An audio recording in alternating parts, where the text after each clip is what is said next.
Hi, everybody. Well, today I have a very special treat for you.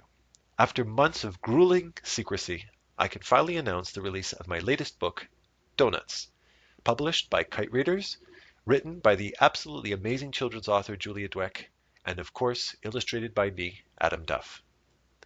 Now, to share my enthusiasm for this wonderful project and give many of you a little insight into the daily life of a professional illustrator, I decided to share this video with you to show you how I produce the cover art.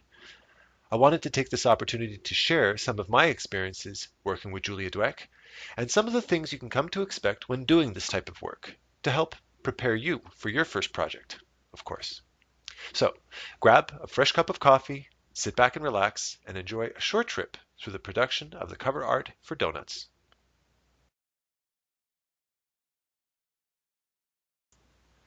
Now, the first and most important phase of this entire painting, especially for this particular project, because it was the cover art, was the sketch phase. And the reason why this was important was because this illustration needed to be translated into two different layouts, one being landscape and the other one portrait. So the way I solved that problem was to make sure that every different part of my illustration, be it the log, be it the tree in the background, be it the little hill we have over on the left, or the trees, they needed to be movable and interchangeable. And you'll see that once everything is sketched out and I have my composition nicely laid out, then I just create a new canvas, set to portrait, and I can transfer all of those layers onto my new one and readjust my composition so it's something that works well. Because naturally speaking, if something works in landscape, it might not necessarily work in portrait. It can be two completely different compositions, and I had to make sure that that translated well from one to the other. And this is also the phase where I start to do all of my problem solving. I want to make sure I know how this is going to look. I want to make sure that everything's properly placed and I have all my tangents laid out properly and that I'm not making any silly mistakes, because once this moves on to a color piece, it can take hours to fix. And as you can see at this particular phase, that's something I can do in a matter of minutes.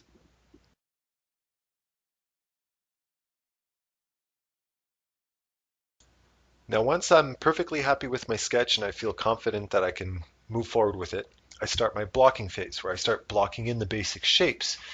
And for this particular piece, for this particular book, being a children's book, color is very important. So it was important that I had a well-established color palette.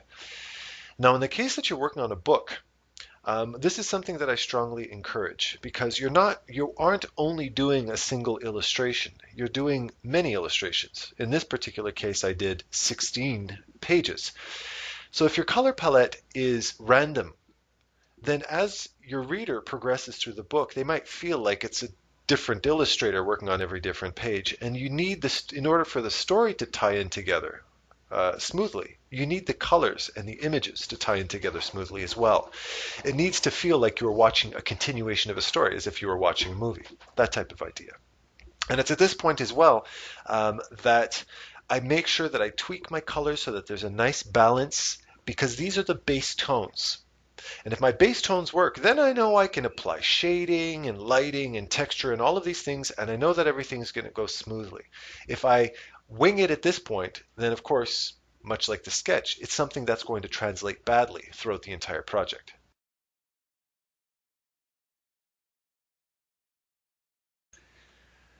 Now, as long as you take the time to do it right at the beginning through blocking and sketching, now this is usually the phase that I enjoy. This is where I can start relaxing and having fun, because I'm starting to render out these three-dimensional forms.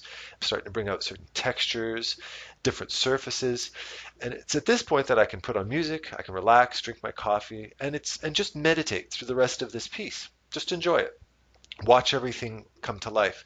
And it's also where you really start to almost you start to feel almost like an audience member to your own artwork, because you're watching things take form that might not have been expected when you were doing the sketch when you first started off. So this is, from this point on, I can stop worrying and I can just start having fun.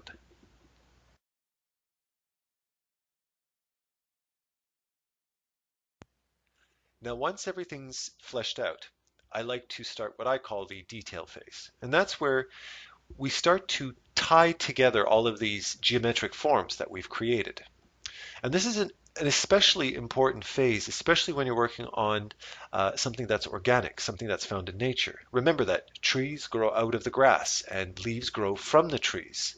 So it's important that we see that connection between them. We want to see the grass that grows over the trees.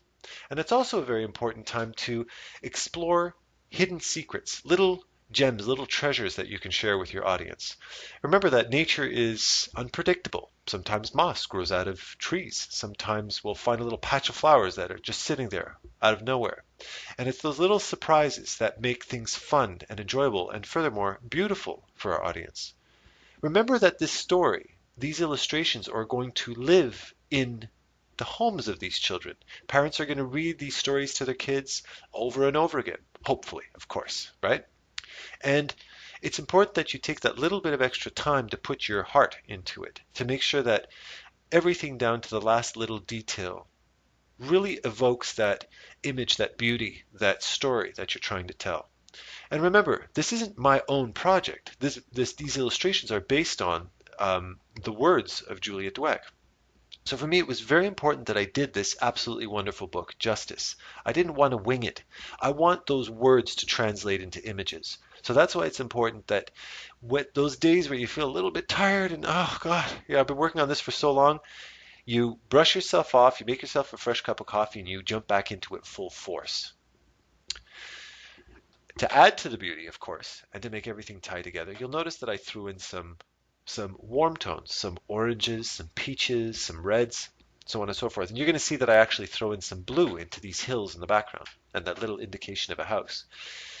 And what that does is it balances all of these colors together and it makes everything nicer on the eyes. You're not staring at colors that are too cool or too warm for too long.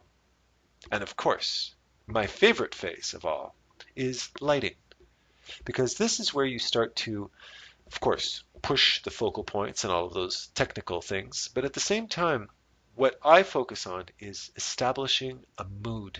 I want the mood of this to be conveyed through the use of lighting. I can dramatically change the mood of this piece by changing the lighting. And that's a very important thing to take into account. So this being for young children, I have to make sure that it's warm, welcoming, soft. I don't use high contrast. I allow the light to gently roll around objects to create this nice, smooth, soft feeling. Everything's nicely lit and glowing to create this very welcoming environment, somewhere where you can see children running through this field. And that was very important when drawing this. Now, another very important thing to mention is the fact that this isn't a standalone environment. This environment belongs to somebody. He belongs to this guy right here, Merle. And you have to ask yourself a question. What's the relationship between Merle and his environment? Are they friends or are they enemies? Does this environment pose a threat to him, or is it a place of peace? Well, as we can see here, he's definitely happy here. This is a children's book after all, right? So it's very important that when we're creating an environment, that it's an extension of the character, that we can imagine Merle creating this himself. If he could create his ideal world, what would it look like? And I was focused on that from the beginning all the way through to the end. So here we are with the finished product. The cover art for the latest book release, Donuts, written by Julia Dweck and of course illustrated by yours truly. This was a labor of love from beginning to end. From the moment that Julia sent me the story and I read through it, I fell in love with Merle, I fell in love with the story, and I am absolutely positive that both you and your little ones are going to feel exactly the same. It's an absolutely captivating story. That being said, you're probably scratching your head right now wondering why there's a huge squirrel sitting in front of this illustration, right? Didn't I just spend the last 7-8 minutes showing you the entire process of painting this and all the details and lighting, and then I stick a big squirrel in front of all of it? Well, this is actually a very important lesson for any of you artists out there listening. Whether you're working in film or gaming, character design, environment design, book illustrations, whatever it is. The most important thing at the end is that the message gets through to your audience. And one of the things that Julia said, of course, being very humble and kind about it, she's always been very supportive of my artwork, was the fact that in the end, when this book goes live, which it just did today, I'm happy to say, on Amazon, this is what they're going to see. So if there's any parent looking around, looking to buy books for their children, or children looking through Amazon, looking to pick something for themselves, this is what they're going to see.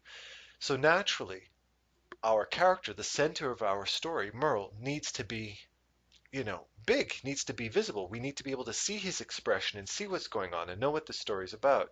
So that's why everything down to the last detail, down to the last minute, need to be taken into careful consideration, including the size of the title, the size of the character, and make sure that all of it is beautiful and engaging, and that nobody just skips by it without noticing all that hard work, right? So that's why it ended up like this. But of course, to satisfy the artistic ego, I did manage to salvage it and put it somewhere else in the book, which of course you'll get a chance to see for yourself. So once again, I want to thank you very much for joining me on the production of this absolutely wonderful piece, and I encourage all of you to go out and grab a copy for yourself. Thank you very much, everybody. Take care.